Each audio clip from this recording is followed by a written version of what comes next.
பண்றதுனே தெரியாத டிமோன் பயந்து பெட்டு கடியில போய் ஒளிஞ்சுக்கிட்டானா.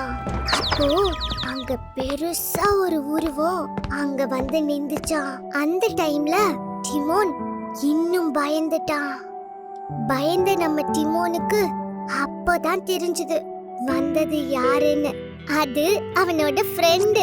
கவலைப்படாத, உன்னை நான் காப்பாத்துறேன். இதுங்க கிட்ட இருந்து உன்னை ஈஸியா காப்பாத்தலாம். நீ பயப்படாத, இவங்கள நான் பாத்துக்கிறேன்.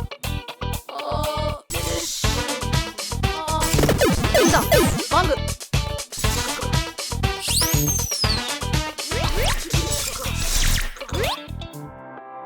பாத்தியா, நான் உன்ன மாதிரி வீட்லயே உட்கார்ந்து வீடியோ கேம் விளையாடாம வெளியே போய் ஃப்ரெண்ட்ஸோட விளையாடினதுனால தான் இந்த கேம்ல வர கேரக்டர்ஸோட எல்லாம் ஃபைட் பண்ணி என்ன உன்னால காப்பாத்த முடிஞ்சது. நீயும் வாயே.